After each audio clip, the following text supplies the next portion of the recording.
logbook.com. Welcome back to Voyages of Shelf-Discovery. We are actually opening something that is, well, it's new to me. And funny story, and I think I've elaborated on this quite a bit in the past.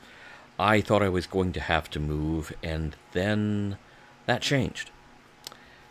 So this was something that I ordered from Master Replicas at some point in the past year or so. Master Replicas having taken over the job of liquidating all of the Eaglemoss stock from the official Starships collection, which were the small starship models from across the entire Star Trek franchise that were made of die-cast metal and largely, increasingly, plastic.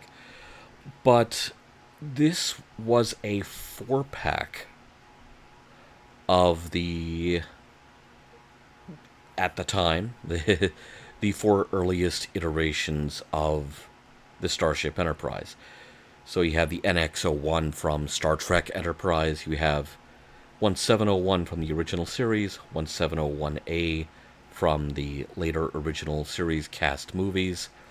And then you have 1701B, which, of course, made one showing in the movies and got the crap kicked out of it in that one movie.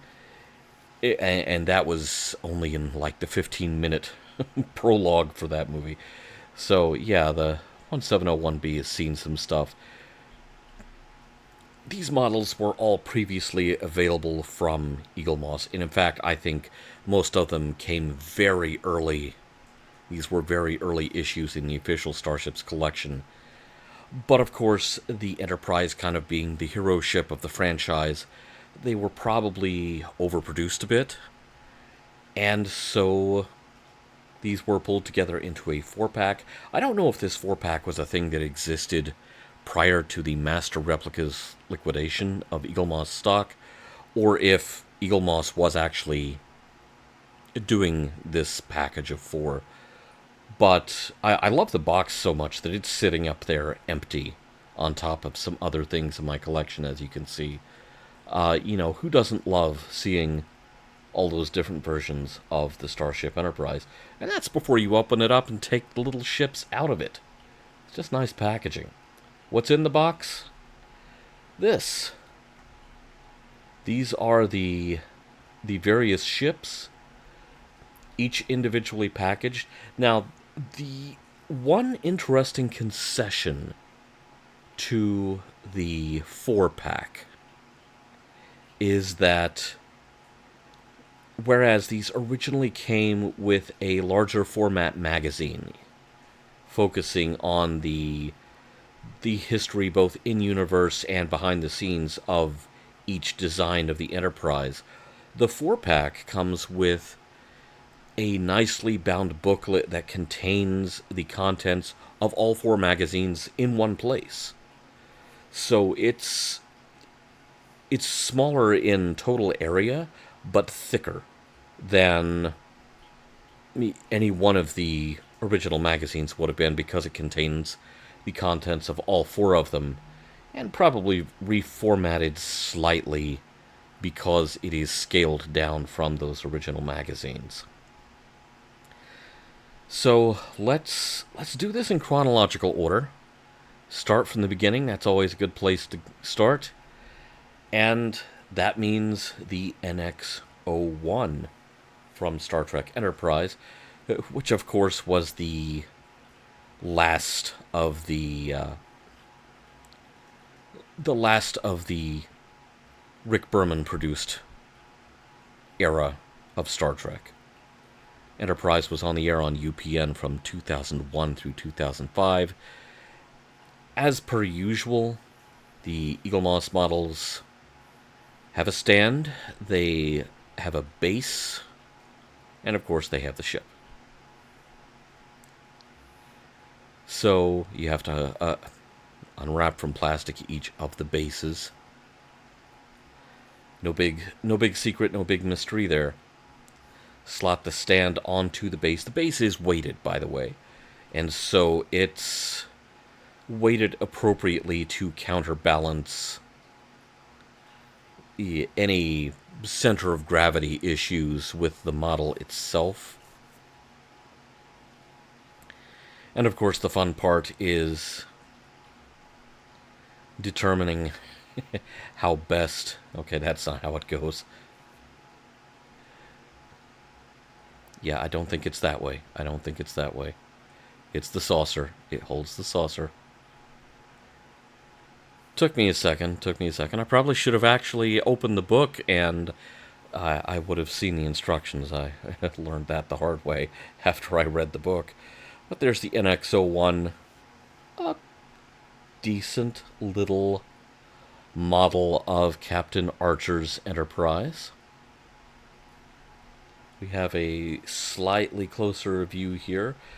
The nice thing about even at this small scale, the Eaglemoss models they went to the trouble of making translucent plastic ends for the nacelles, so the things that would have been glowing, you can shine a light behind them if you want. They will, that light will shine through them, and it's a very nice model. This one has a slightly different finish from all of the others, because, of course, the NX-01 had kind of a gunmetal gray, sort of unpainted look to it. Like, you were seeing the actual plating without any kind of a paint job over it. Of course, where it all starts, the original Enterprise from Star Trek, the original series.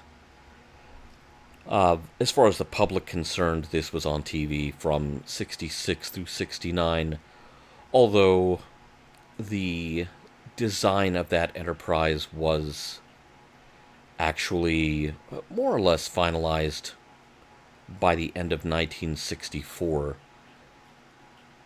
for filming of The Cage and its special effects shots. Very nice little model there. Nicely done. And of course, we have to get the standout. For some reason, I couldn't quite figure this out. It seemed kind of random. Some of these ships had a little plastic piece over the stand before you got to the plastic baggie. Some of them didn't. So, who knows? I'm not sure what that was all about.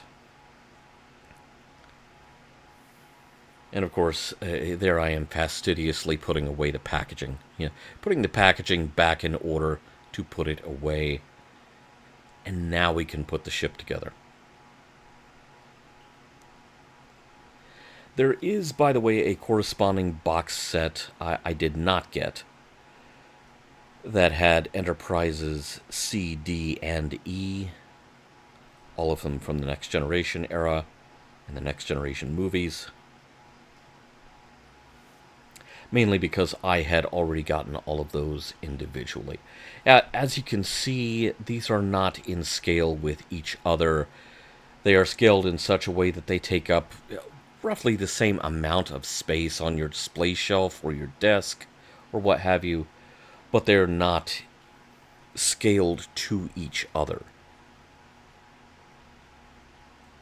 Now we move on. Okay, a little slightly closer view, but also annoyingly slightly out of focus on the original Enterprise there. It's the reason we keep going back to this design and maybe slightly updating it in things like Strange New Worlds is because there is absolutely nothing wrong with the design. But even better is the movie Enterprise.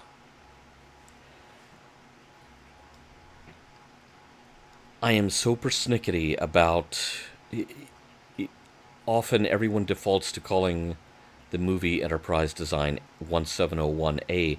That didn't happen until the very end of Star Trek IV. You didn't see 1701A in action until Star Trek V and VI.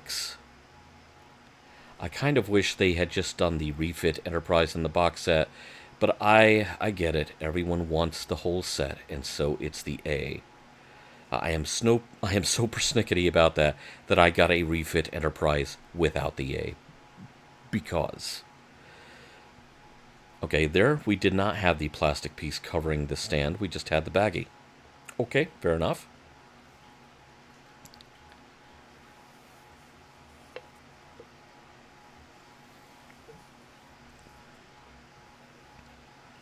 This baggie definitely did not want to be open.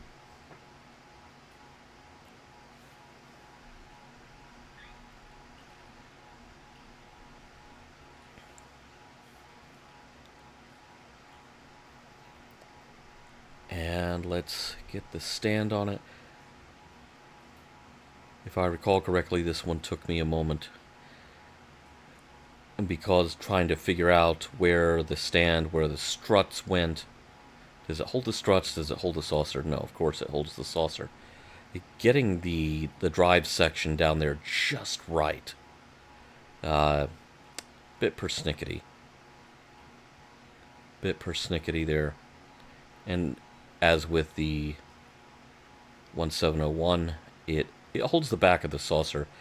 It's just slightly more fiddly getting the saucer slotted in on those things. We'll jump to the final shot.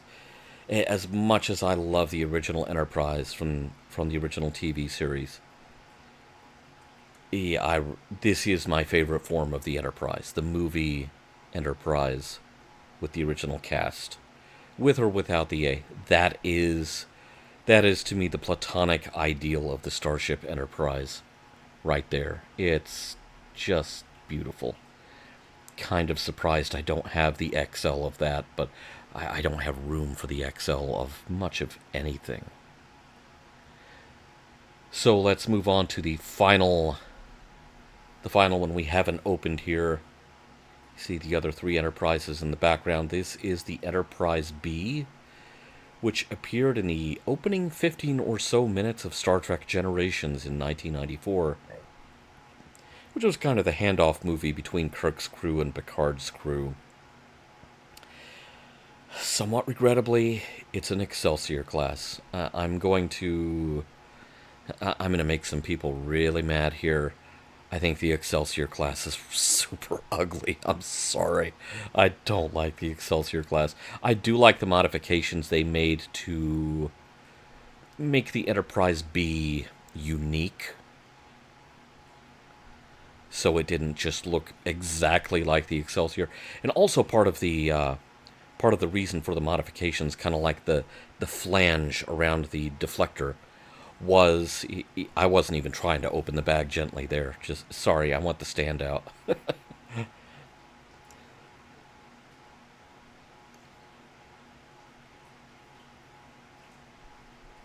want the base out.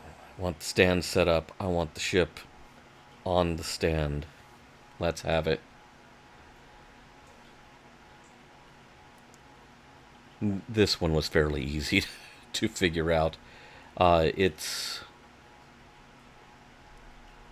a very nice little model. You see that flange around the midsection, around the deflector.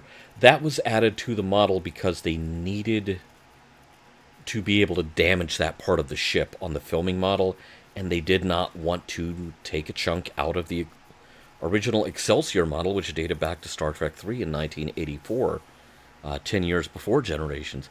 So I like both of the in-universe and production reasons behind the modification to the Enterprise B model. There's the whole fleet. There's all of them. And not exactly flying in formation. I was just trying to make sure that they could each be seen here. The NX-01 kind of disappears because without that engineering section, because this is the pre-refit NX-01, without that engineering section, she's kind of flat. And so we're seeing her edge on from the front, and she kind of vanishes. Better way to look at it is more or less overhead. all of our first four iterations of the Enterprise. Of course, the first four iterations of the Enterprise prior to the current crop of Star Trek shows. It's. I do have the larger sized Enterprise from Star Trek Strange New Worlds. I wish they had that in this scale.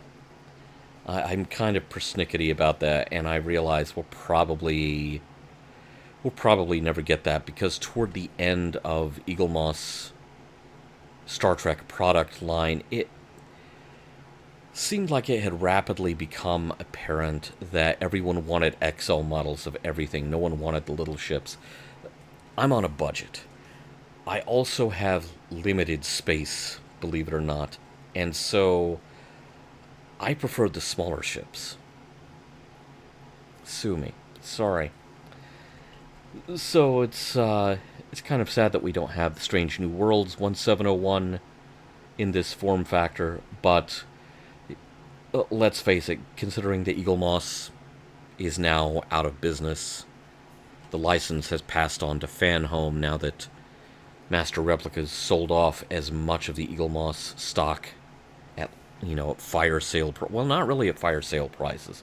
They start pulling some stuff at the end, like, we'll sell you the magazines separately from the ships. I wasn't too crazy about that, but it was good to be able to get this stuff one last time before it fell permanently into the secondary market, into eBay prices, which nobody needs that.